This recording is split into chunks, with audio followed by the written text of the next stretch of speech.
Good afternoon.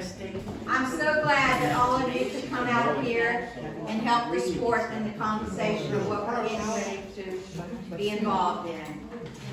You all know that you received a letter in the mail that we as United Methodist, Salem United Methodist, is in the discernment of disaffiliation.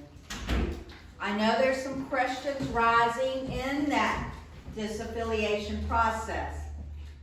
And why are we even considering that issue? It's not so much as the issue of the homosexuality, which is paragraph 2553 in our Book of Discipline said, because of the current deep conflict within the United Methodist Church around issues of human sexuality, a local church shall have a limited right under provisions of this paragraph to disaffiliate from the denominations for reasons of conscience regarding a change in the requirements and provisions of the Book of Discipline, which they added this in back in 2019. You will not find paragraph 2553 in your old disciplines. But I wanted you to know that there's a timeline for this paragraph to take effect. The timeline is December 31st, 2023, and then that's it. That's the end of this paragraph. It tells you right here, the provisions of 2553 expires on December 31st, 2023, and shall not be used after this date. So that is one reason why it's vitally important that we sort of get our ducks in a row. Another reason is, and this is the reason it means the most to me, is this is a time for us as the church family to get our church back. Back in 1984, well, let me go back to the beginning. This church was formed back in 1853. The Turflingers donated this property for $1 for it to be a place of worship for the Lord and Savior. It was at that time called United Methodist Episcopal Church, not United Methodist, Methodist Episcopal Church South. Now, why the South was on there, let's think. 1853, it was before the Civil War. So that's why it was called Methodist Episcopal Church South. After the Civil War took place, Methodism got involved in the separation again because of the slavery issue. So that's when the South got dropped off of us. Then we were Salem Methodist Episcopal Church. The South was dropped. Well, and over the years, it's been in conflict with several other issues. When women started being ministers, preaching from the pulpit, that was a big conflict in the Methodism history. And you saw separation break out then. Well, now there's another conflict, is homosexuality. But you know, to get down to the nitty-gritty, all these little issues is boiling down to the main issue of conflict here, is control. United Methodist Church took control of our church by a court order. I went up to the courthouse and I did the search. A court order in 1984, in April of 1984, the trustees of our church had to sign over to the United Methodist to be affiliated with the United Methodist. And the judge had to sign that order.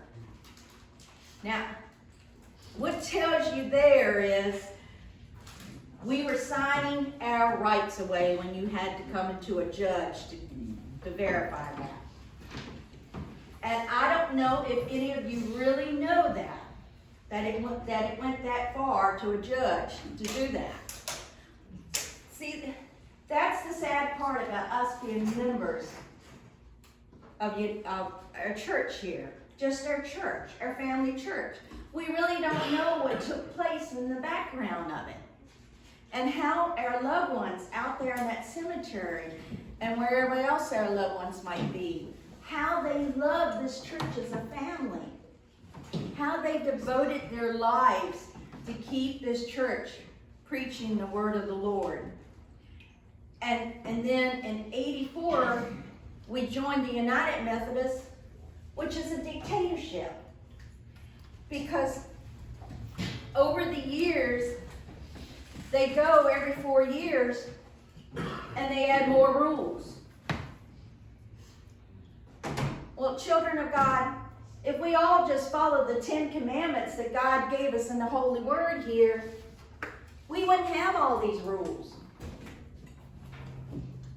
God made it so simple for us to do and obey His Word. And that's what's making it so complicated.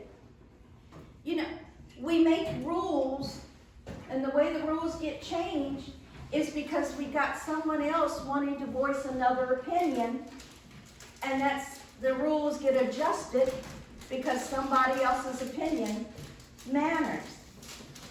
What we need to decide as Christians, not as a religious group, but as Christians, are we going to follow God's rule and have eternal life, or are we going to continue to live by the people's rules? And heaven knows where we might find ourselves as we are right now, where the people have took over our church, our home. And that's what we're really fighting for. We're fighting for to get back our home, so we can get back down to the roots of what we're established for. We're here to preach our Lord and Savior's word. We're here to be His people. So that's why this meeting is so important. It's not so much about the homosexuality that is drugged into our minds. It's about, this is a chance for us to get out of a corrupted organization and get our home back and have more control over it ourselves. Now, if we decide to go to global, Beverly and I, we went and we visited another church that's going through the same scenario. And of course, their bishop doesn't like them either. She says Dr. Bates doesn't like her, and I said, don't worry about it, Dr. Lee don't like me. But here is the book of disciplines for the global Methodists. If we decide to go that route. Non-members. The thing for global Methodists is they don't want your property. They don't want your property at all. They want you to control what goes on here. All they want you to do is preach the word of the Lord. They will help you with ministers. That's the same. And you get to put your input on what kind of minister you want. They do go by the Wesley preaching, the Wesley theology preaching. And they do go by that strictly. If it's not written in the word of the Lord, they're not going to preach it. If we have an issue, and there's a conflict in that issue, then you bring the conflict to us through the word of the Lord. Don't bring it through us, through the people. Because if God's not against it, then it's written in the Bible. If God's against it, He writes it in the Bible. Just like we did Moses and Aaron today. He gives us specific directions. We preached this morning about the Passover. And you all are familiar with the Passover story. You know how strict God was with those rules. To be ready when that last plague of the firstborn was going to die at 12 midnight. Be ready to go. He told you how to prepare the animal, how to put the blood on the threshold, or your firstborn would be dead. Those were specific. How much plainer can God be with His words? So that's why this is a time for us to start our prayer. We need to start their 30-day prayer according to the process to get out of United Methodist. We got to start a 30-day prayer, which will begin tonight. We can start tonight with their, well, we'll start tomorrow to make that official, 30-day prayer.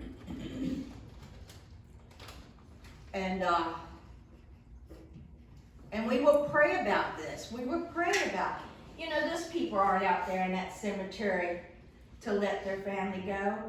I don't know if you remember, and I don't know how many were here, but Palmyra was part of our charge. And they had a functional church at the time, but then unfortunately it whittled down to only a couple of members were showing up every Sunday in church. Because, and I mean couple, I only mean two. That was Miss Ruth Taylor and Mrs. Wall. They were the only two that showed up because it was all that was left. So the United Methodist Conference said they will not support that church anymore and they wanted Palmyra closed. They, United Methodist Conference, wanted closed. Not Miss Taylor, not Miss Wall, but they did. And what does it say in our book? What does it say? If just one comes, you keep the doors open. But no, United Methodist Conference closed that church. And with that deed being signed by the judge in 1984, what did they do to Palmyra? What did United Methodist Conference do to Palmyra? They sold her. They sold her. The families of the Walls and the Comans and the Taylors are still buried over there. But they sold her. United Methodist Conference did. Do we want to stick with a family like that? Do we want to be a part of United Methodist Conference? They can do that right here. They're the ones that can say you open or you close. We don't want that. We want to be able to have control of our family church. And did we benefit from the money that came from that? Whose pocket do you think all that money from Palmyra Church went to? It went to the conference. When Salem was in time of need, or Bethlehem was in time of need, and we went to the conference for help, what did we get? Nothing. Not one red cent in our financial need did we get. But yet they reaped a benefit off of Palmyra. Those families out there. You don't know how hard it was because I was part of it at that time, being the charge treasurer of Palmyra. I was involved in that. And I would literally cry because Ruth Taylor and Miss Sarah Wall, how upset they were to know that they had to go to, and of course both of them went to Bethlehem when they left. But you don't know how many tears they shed when that last door, that last time that door was open to them. And I know y'all don't understand because y'all weren't there. But it was heartbreaking. And I don't want that to happen here. We have built a strong family here in the church. Sure, we're going to have issues brought up. And there's going to be many issues brought up. Homosexuality is the issue they're bringing up now. We went through the Civil War here at the church. We went through the separation of slavery. We went through women ministries here. We can fight this battle too because we know who's on our side. Our Lord and Savior's on our side. He will protect us.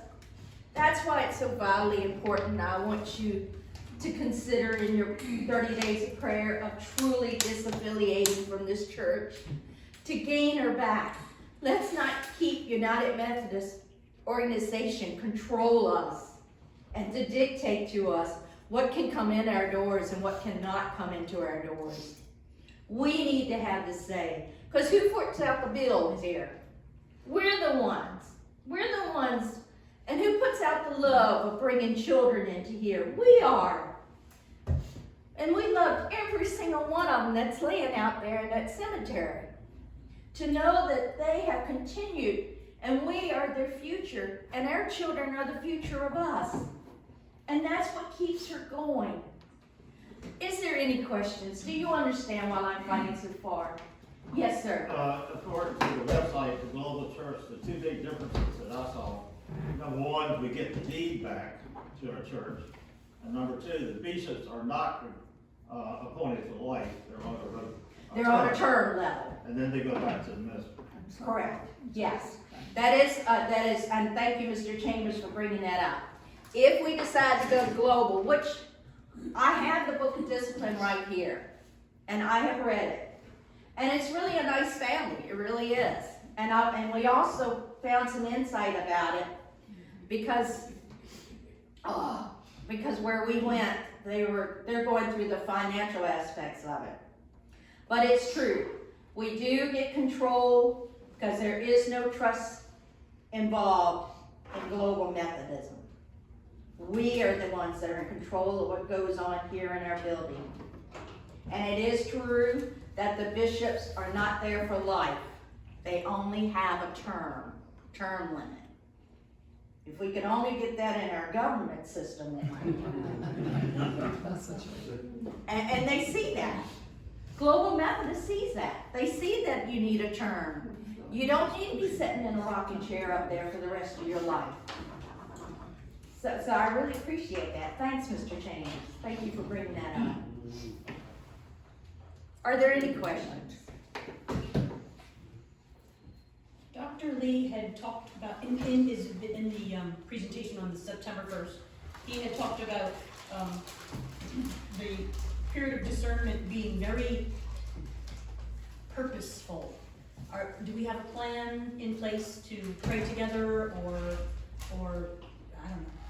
Well, actually, the prayer of discernments of disaffiliation is within your own soul because it's your decision, your individual decision of whether you want to stay.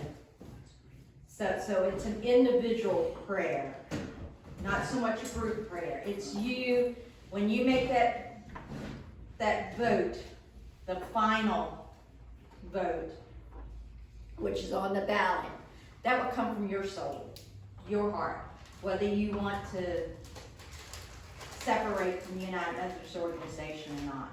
The only thing is you have to be present. See, they are trying all the little twerps that can get there because there are some members that are not able to physically come here. But yet you have to be physically present at that last voting. After our 30 days of prayer, starting tomorrow, after our 30 days of prayer, and you'll get a note of when, because I had it October something.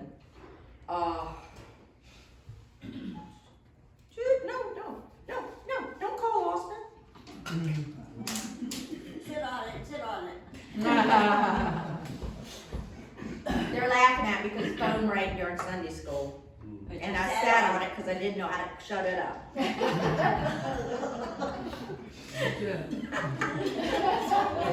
Shut up. Your mistake. Call you later. What am I looking for? Calendar. Did you say something the 3rd? I thought the 11th. October the 11th. Yeah. October the 11th, which is on a Sunday, which is the second Sunday in October. We will gather back here again, and we will do our first voting, but the voting is just by a yes/no ballot to give over to the conference, to say that this is the majority or this is the minority of the votes. They just want to tally. And then that's when it starts the legality issues. That's when we will hire a lawyer, they will hire a lawyer, and it starts the financial battle. Now, the church we went to, Beverly and I did, you could see the corruption there with the United Methodist Organization too. Because when it came to the financial legality, They were prorating that church by an old rate, which was higher. And their lawyer caught it. And I'm going to try, I really am, for the sake of our family, to get that same lawyer, because he really knows his stuff to protect us. Because he caught them on it. And he said, oh, no, you don't. He even caught them, and it might not sound much to you, but he called them on a $1 million mistake. The more they raise it up, knowing that you can't pay it, that's how to get you. So it was that, It yes. needs to be stated that every single meeting and everything you've heard has been anti-United Methodist Church. This is not a meeting, has any meeting been objective. Everything has been defended. I heard you say that United Methodist Church is corrupt multiple times. It needs to be stated. This has been moved in the direction by you and whoever else. I know you feel strong that way. None of this is objective. This is being ramrodded by you and people that feel this way. This is not a legitimate or actually a procedural process being done the way it's supposed to be done.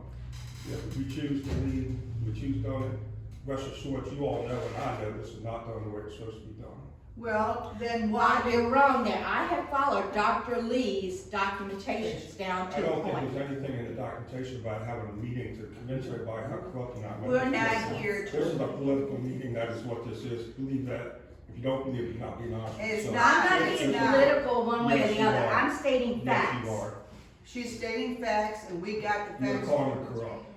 No, I don't No. think, No, I I don't do. think we are corrupting anybody. Everybody got their own minds. No, We, you said they were corrupt. I heard what I heard. I know. Yes, what you those said. are my words. You were here to convince them of what it was. We're Your telling them purpose of the this is truth. Tell these people what to believe. we are You telling know them the that, truth. I know that. What you believe is the truth, you go ahead and tell them what you want to believe, but nobody here, I mean, the delusion that this is a fair process. You can believe what you want, if you all feel you need to believe, that's fine, me, I'll do whichever way you go. But I really would like to have seen it go truthfully. Everything else, I think what he's talking about, and that's what I expect to see too, it's like a sheet of paper with pros and cons of what this process. Well, that's what I would like to hear. There has been none of that, and that's not what you Well, want. that's what y'all are here for. No, this is If a you're here presentation. to do against me, then please speak up. This is your family. This is your church. This is your home. If you got something to say that's against me, and I appreciate you It's doing not that, I against really you, do. Tina. You You're a got great the person. opportunity right now Everybody to here speak is up. a great, I like everybody here is a great person. This is being ramrodded. You're telling us they're corrupt. You've been to our church, you see how bad they're trying to rip them off. It's not that the church is evil. We gotta get away from them. You're talking about cemeteries. Cemeteries are totally different things. It's a different organization. It's run by a cemetery committee. It has nothing to do with what we do. No matter what happens to the church, that cemetery is run by the cemetery association. Correct? Well, we're having a Correct. separate budget. Correct. But it's still on the If church this church property. closes, what happens at the cemetery? Nothing. Oh, yes, it does, mister. And I got the deed to prove it. That cemetery is separate, now that church. No, it is not. And I will, That's not correctly. I've No. been on cemetery association. I don't care if you're on the cemetery, but have you actually seen the deed? Because No, I not pulled it yet. up from the courthouse myself What does last it say? week. And actually, there's another piece of land to this I'm thing not interested. that I've I'm never seen. interested. But I'm that not going that cemetery there is part of that clause of that 1984 April signature. Yes, it Everybody was. watching And not video only knows that, this started in the parsonage 1797. is involved in that too. Well, nobody knew anything about the parsons. I'm not talking about that. I'm talking about what's happening right here. Well, that I parsonage heard you involves all us. on the sympathies, on people's heartstrings, pull the heartstrings about this cemetery, and make them believe things, falling on people that are buried in that cemetery. I know a lot of people that I found in the cemetery, and I know you're real sensitive about that, and I appreciate that. That's nothing to do with what's going on here. And they Yes, lose it you. does. That's I'm nothing- trying to tell you, it does. And I'm sorry Beverly didn't bring those deeds, but it does. That property out there is this property too. It's all combined together. It's one unified property. Believe it or not, even down to the two pieces we just bought. The United Methodist Organization has control of our cemetery also. And I am not gonna stand here and let them take that away from us, like I saw it done over there at Palmyra. They don't have their cemetery.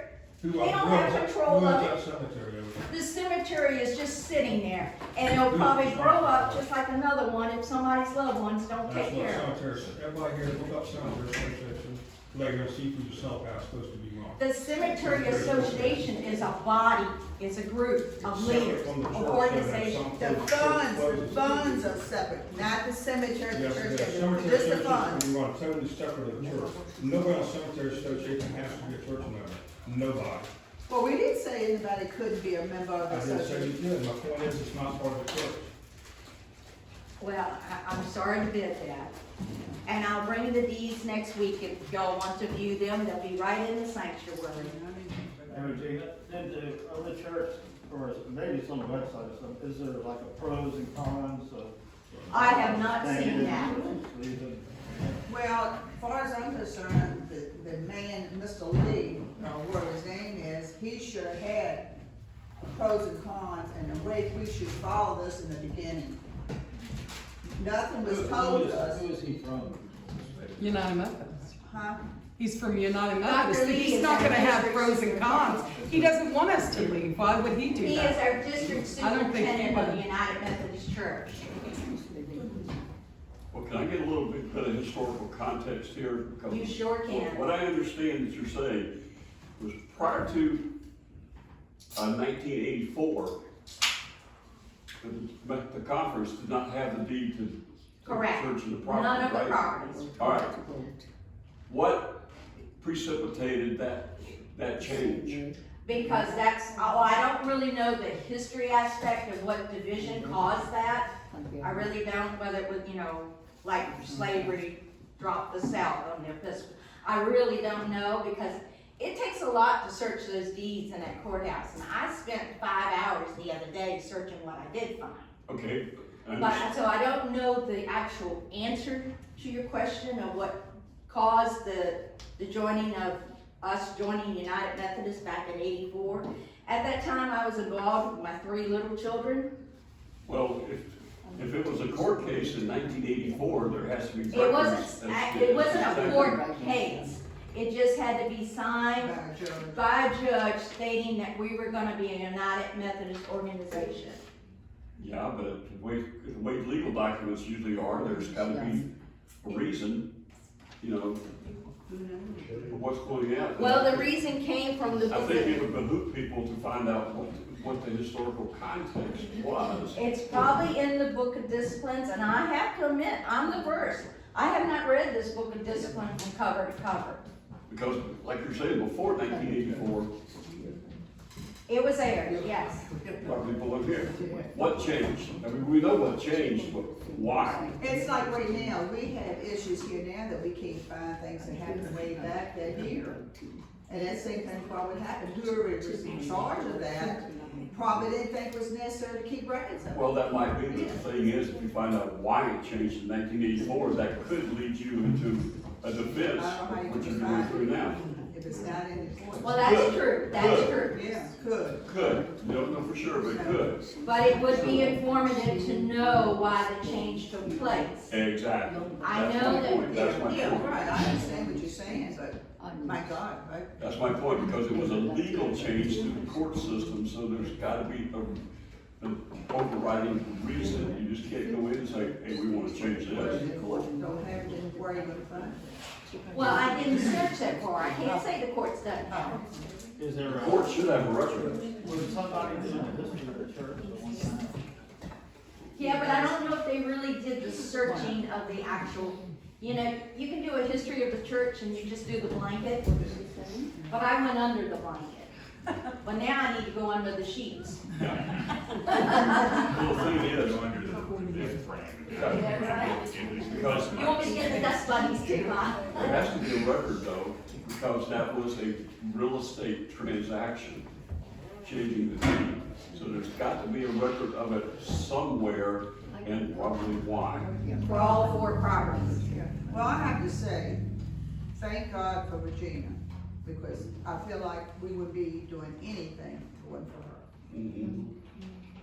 And if I use the word corruption too harshly, I'm sorry. That is my opinion, and so I'm real sorry for using that word. But that is my opinion because of what I've been dealing with. I was saying, oh my gosh, they really did this? It's really overwhelming, it really is.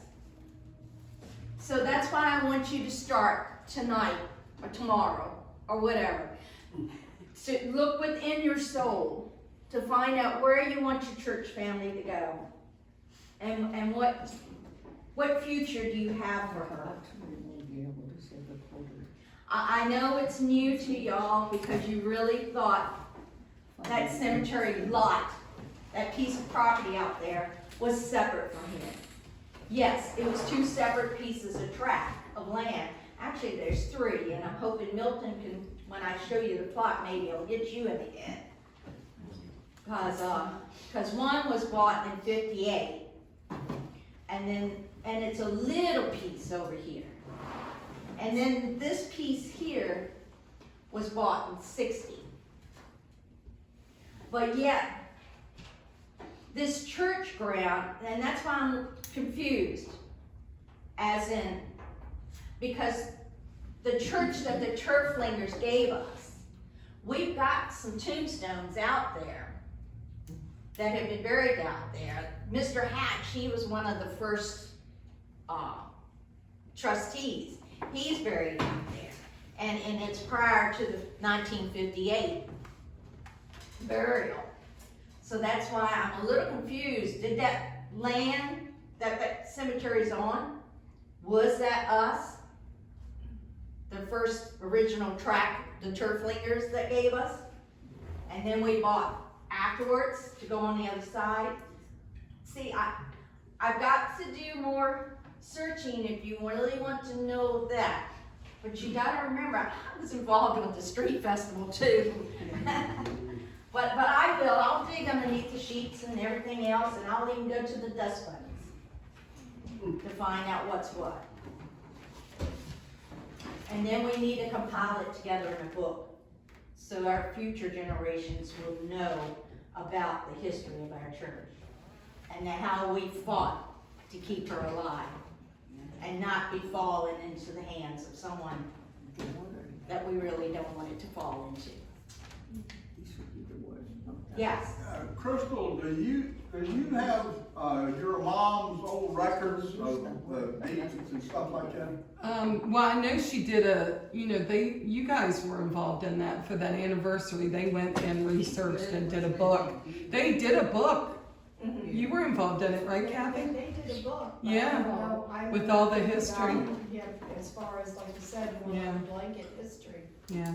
I guess the bottom line of my question is, if you do go global, the advantage is that you're not under the conference. You're not under the rule. trust clause, and your bishop has a term limit, so the bishops will be trained over. We will still have a PPR committee, or whatever it's called now, to where we as members of the church can go to the committee and say, we want a pastor with blah, blah, blah credentials, and then it goes back and they select one for us that will serve as a term. And we still own our own church. And we own it. We have the say of what we want to do. They can't come back in and take it away. because we Nope, don't abide not by unless it. it's signed over again like it was in '84. I don't understand why they would have signed it over unless, was there a? I mean, could it be borrowing money? No, it was Wasn't nothing any of that financially against at the all. church or anything like that, 'cause I thought it was under that trust deed that they had to. It be was under the United trust Methodist. clause. That is their principle. They normally own the deeds. Yeah, the trust That's clause. when Mr. Lee said it's been since 1784. I know, he tried to He gave remember some John 17 Wesley. something, yeah. He said it's been like that ever since. And it wasn't. It wasn't when John Wesley came in 1797. The trust clause with United Methodist came in 1984. Here, Tina. So no matter which way we go, it'll still be the church, and we still got the same trustees. Right, you will still have the same affiliated body that runs this church now with all of its the administrative board, you'll have the Salem Cemetery Association, you still have all of that. I'm sorry he didn't quite understand. We do have a Salem Cemetery Association, but that association is made up of a committee, not of the property. That committee is what's taking care of the cemetery. It's not controlling the cemetery, and I'm sorry he couldn't quite understand that. And I hope y'all understand that. The Cemetery Association is a body of people that is committed to the running of that cemetery, to keep the grounds up, to keep our loved ones safe from any vandalism or whatever it might cause, or whatever. It's a different entity from the church within the church, if that's understandable, because the property itself is together, but we have a separate entity of cemetery and church. Do y'all understand that? Yeah. So if they took the property, they'd take that as well. They would take that, just like they did Palmyra. Okay, So under the global church, if we want to have a funeral at this church, we could say who the minister would be. We don't have to have it off-site at a funeral home. Correct, because we would have to say, and that would be another reason for the Cemetery Association, because we'll say that X name minister of such and such is gonna preach the sermon of the loved one instead of the pastor that is in the church. So we don't have a bishop that can say, no, you can't do it. Right, we don't have a bishop that dictates to us, no, you can't have another denomination, because the loved one might be another denomination. Might be a Baptist one of our loved ones might have turned into being a Baptist, but yet they want to be buried here next to their loved ones. You can have that Baptist minister in here and perform that In case anybody, the reason I asked that, my mother passed away 6 years ago. I haven't been back to the church since. Reverend Jeff, my mother, who's 96 years old, asked Reverend Jeff to do the sermon for her funeral, and he agreed. He said, yeah, I'll come back and do it. And Pastor Pete turned it down, and when I called the bishop agreed with Pastor Pete. with the reciting He minister. says, no, he's not going to. I said, but that's my mother's wishes, or one of her last wishes. Reverend Jeff agreed to it, and the bishop said no. And I said, we've been going to church for 70 years here. I said, you disrespected our family. And he didn't know what to say to him, but he agreed with the pastor. Right. So in the new way of doing it, we're gonna have to say so. The church members.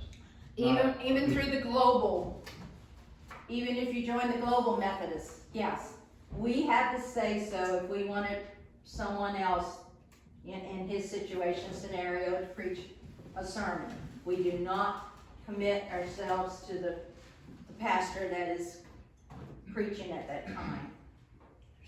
Now, it's up to the family members if they want them to join together, because I've seen that happen. We have a minister that wants to preach, but yet the other one will probably do the psalms or whatever, I have seen that happen. What is the cost? I wonder what the cost. Well, for there is no booze is, or as far as, where we pay. Apportionments. Apportionments and our monthly dues that the conference is charging us now. Well, see, that's what was getting me too, because for us to disaffiliate, the penalties that we have to pay to get out of being United Methodist. We have to finish paying the preacher's salary. One says 2 years apportionments in advance. Another one says 3 years apportionments. So you really don't know who's what until it gets down to the lawyers doing their things. So see, the right hand doesn't know what the left hand's really doing when it gets down to the financial aspects of it. And that's why, I'm, although this lawyer here, Mr. Keith Bowitt, he knows the Global Methodist front and back. And that's why he's so supportive of Global Methodist, because of its leniency, I should say, because giving it back to the church to have control. And to know that you got terms for your administrative, for your hierarchies. You don't have them in there for the life. I don't know if I'm doing any good or I blew your mind or not, and I really hope I haven't sounded one-sided, but I'm probably sure I am. And it's not that I'm wanting to be one-sided. She's our family. This is where our family grew up. I don't want to see it fall in somebody else's hands because we fall through the cracks. I think we need to know what we're up against. It is what you said is, it's the truth. It is what we're dealing with.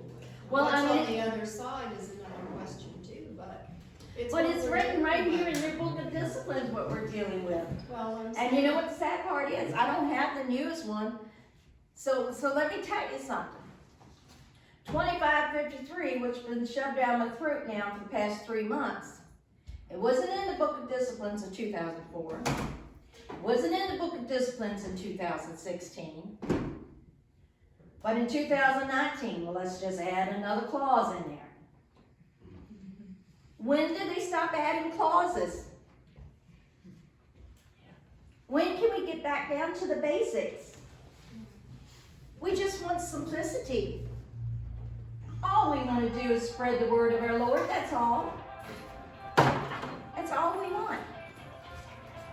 That's all right, Tina, I think it's me and I can't sit on her now, I'm standing up. Sounds like money, I'm sorry. Everybody's sitting on their phones. I don't know how to kill it, I just got it. We can take it outside. Throw it outside. Ask your kid. I don't know how rich. Yes. Then a comment. Talked this morning with a dear friend from Illinois. Grew up together, kindergarten through high school, a day apart. Church member, Methodist, very dedicated officer in the church. And so I want to sample his thoughts on this issue. He says, what issue? He just got back from Florida, he and Ruth, attend church down there, Methodist. No problem, nothing going on there. Illinois, not a thing mentioned. And here I'm hearing global this and independent that, and I'm very confused. Have a feeling what I want to do, but I don't think this is unique to the country or the world of Methodism. But yet they put a time limit on us. It's also not happening in North Carolina. That's correct. Yeah. With United Methodist? With United, Really? there's no push right now. What was that, JD? It's not happening. I just talked to my dad last night about it. And he's been Methodist his whole life, and, it's not happening in North Carolina. He said, what do you mean you're being pushed to make a decision? I said, I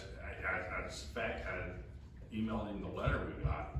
He said, this is not supposed to be happening. The global conference is not till 2024, and they can't. I honestly think it's Virginia conference pushing it. That's pushing it. Well, we have, the deadline is 23, right, December December 23. 23rd. So we do have some time, but yeah, he came and spoke the other night. It's But here, just next year. he might not be aware of it, but there is the North Carolina Conference, the United Methodists, and it talks about the disaffiliation steps right there. But there's no push for immediate for decisions until after global conference. Until after Same time. 2024, they're Right. waiting for 2024 to come forward. Mhm. So, are you saying this book of disciplines is just Virginia's book of disciplines? I don't No. know. No, it's not, but I don't remember. Because I thought the book of disciplines, excuse me if I'm wrong, but I thought this book of discipline was What? Yeah. worldwide. Because when they had those conferences, it's worldwide getting together to make this book of Yeah, discipline. that is the UMC, Mhm. that is the UMC. Right. I just don't think they're rushing to make a decision until, next year, I think. But yet, it's in the book of disciplines. I mean, it's written in the newest 2019, which I don't have. The 2019 book of disciplines states specifically the provisions of paragraph 2553 expire on December 31st, 2023. So I'm getting what's written, and yet I'm hearing Illinois is not aware of it, and North Carolina is not aware of it, Florida. and Florida. But yet, this is a worldwide book of discipline for United Methodists. And yet they got in there for the 23rd, 2023. And Yeah, that's what's written in the book of discipline, just as changed. so who My are you kids, supposed to believe? My kids go to church at Fryersburg, and as far as the Virginia and North Carolina thing, it seems to me there's a trend that most of the new churches, or some of the old churches, are going independent, so they can control their own destiny. I know that's, in Fryersburg, a lot of them are doing that. Correct. But I'm sorry to hear that other states, Not the other state. Why don't you just pull that Dr. Lee and find out why is it just Virginia? but it's not. This book here is not just a Virginia book of discipline, that's what I'm saying. Well, does anybody else have the 2019 except the Congress? I don't think they printed 2019. I think it was only available online, right? I'm pretty sure that's what happened for 2019's. Super sneaky stuff. Yeah, right. And I don't think it was ever consecrated language. Well, another thing that wasn't announced to us either is that I kept calling the Charlottesville district because that's their district. Correct me if I'm wrong. I kept calling and kept calling and kept calling, leaving messages. Then I said, I'm tired of calling the tail of the horse. I'm going to the head of the horse. So I called Richmond, Glen Allen. They said the Charlottesville district has been closed for quite some time. It's 3 notch. And I said, well, I've been leaving messages there. And she says, I don't know how. We cut that phone service off. I said, you did? Why don't you dial that phone number right now? I bet you get their answer machine. And somebody's bound to have been answering that answer machine because wouldn't it have been full? Yeah. Oh, yeah. So we belong to the Charlottesville district that no longer exists. Is that it? Because we are now in the Richmond district. Right. 3 They notch. combine. Yeah, you're right, 3-notch district. Which, And nobody told us. And nobody told us. No, This is as bad there's as some the super Catholic sneaky Church. stuff going on. so I'm really sorry that Glenn was, and it's my fault, because I shouldn't have used such a harsh word, I'm sorry. That's your opinion. But I call it what it is. Well, at least we won't have to pay the what you call it anymore, right? If we don't belong to them? Huh? What is that thing you have to pay every year? Oh, yes, ma'am, you pay the apportionments. Yeah, it's through the 3-notch, and I think you're right, 3-notch, and it's apostrophe or something. And it's still, you still have to pay the apportionments and all, but it's no longer Charlottesville district. We're combined together into a district. It's the same way with Fredericksburg. Fredericksburg's district that they're in, you're combined with 3, I think it is now. because of the shortages of DSs. Which is really sad, because that says a lot right there, if you have a shortage of But DSs. if we separate from the United Methodist Church as such, there won't be any dues to pay to anybody except answerable stuff we bill from here. No, she said you still have to pay that, unfortunately. Global is what he said. Yeah, Global will still have, I really got to search on the global aspect, and I encourage y'all to do the searching too. Because once we disaffiliate, doesn't mean we gotta jump from one frying pan to another. Right. But, there's a catch. United Methodist Organization will not deed you over your property until you have a name affiliated with it. And a tax. Until you do what? And all that. 501c3. Right, right. Yeah. I was gonna throw that out, but I knew it was gonna be over there. See? Tax exempt, entities, 501c3 church. Right, You're gonna have to start all over again with the federal ID number, the 501, and Dr. Lee had said that the UMC fees will continue to be paid until the new church is solvent. That's the word he used, solvent. So that's the tax ID. Mr. Thomas, attorney up here in Orange, when the Historical Society went for I forget, it's 50 something other, it's a tax exempt status. That's it. 501c3. He's one of the best attorneys in the country on trust and stuff like that. And I could ask him if he knows anything about this Methodist. but we're not at that point yet. We don't wanna get the cart before the horse. Yeah, but I want to hear what he has to say. Okay, but we're not at it yet. But yeah, so he's recommending Mr. Thomas? Frank Thomas. Yeah, he's Oh, Frank Thomas. Yeah.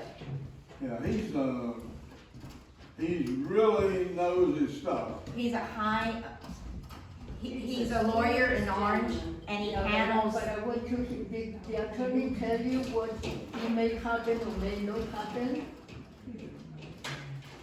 oh no, No, he he's hasn't just talked, saying he's he recommending. hasn't talked to Mr. Thomas about this individual situation. Oh, okay. I'm He was sorry, just I recommending. misunderstood him. I thought they had already spoken about it. No. No. And the attorney suggested something. Then I apologize to all of you. I misunderstood. But Mr. Frank Thomas is a very knowledgeable lawyer. Okay. He's a very recommendable lawyer. Well, all the Methodist churches are going through the same thing we're going through, right? But it's not, No, obviously not. Not Florida, not Illinois, not North Carolina. Dr. Lee said on the 1st of September, he Yeah. said there are 136 churches in the three-notch district, and 8 of them are taking legal action. 8 out of 136. Are leaving That's why. as of that time. no, 8 are discerning disaffiliation. But Gina, one of the choices, just like Trevor says, is if we don't have to go global. We can say, Correct. we're gonna be selling church. We can just be And we can free, be a 501c3 selling church. right, we can be a free will church. We just gotta think about, because everything as far as getting a pastor, all of that will be a process we will have to do. It's a lot that you will take on. Depending on which if- way you go. Right. Because it being a free will, of course, you're gonna have to take on your And own where stuff. you get these pastors from, I don't know. And this is Dr. Chambers, so he can be, You get it from the deep fry. It's half the church. But we need to take this time in the next 30 days to pray about this deeply. Your own prayers, your own individual thoughts. A quick question. So when we vote, we're just voting to leave the United Methodist. We're not gonna vote like, oh, we wanna go global, we No, wanna, no, no. it's just gonna be legal. When we come back on October the 11th, is it the 11th? Yeah. The October the 11th, we're just going to do, and we're not even putting our name to it. It's gonna be a yes or no, but you have to be a member of the church. A yes or no. Is there any way to get, I'm interested, like you said, the finance. And, is there any way to get some more details on the finance, like 2 years or 3 years or whatever? Yes, I can, I'm recording. I can email it to you guys. Oh, I'm sorry, I'm sorry, But I'm sorry, I do sorry. have Dr. Lee's I'm gonna card. grab me a couple of minutes. I do have a little bit here about the,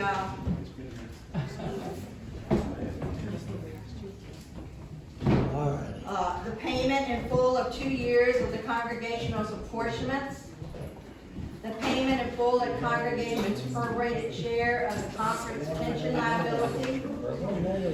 Milton I Brown. do have that. I don't want that one. How much is that, out of curiosity? Okay. See, you gotta remember, I'm not the church treasurer. I'm a charge treasurer, so I don't know what the apportionments are. Bye. Well, I know that last year, Do you know what the apportionment amounts are? Monthly is $609. $609 a month. Yeah. and the yearly was. And the yearly was, 1,200 something like that. Yeah, 1,234. But too, I'd like to just say, We paid. when I called, they were Yes, divvying out. $609 a month. They were crediting the different accounts with our monthly. They were putting it into different pots. So as we were showing that we were paid per month in full, they didn't show the same thing until. Well, every month now, I Now have to you're- print out a paper, and I write on the bottom, $609 Yeah. for apportionment. So it all Right, goes because to that. they said it had to be specific. I think that's and that was the Well, amount yeah. they were given. So that's why I was thinking,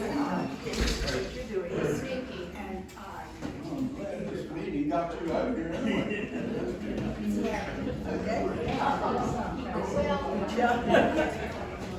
It's a great food.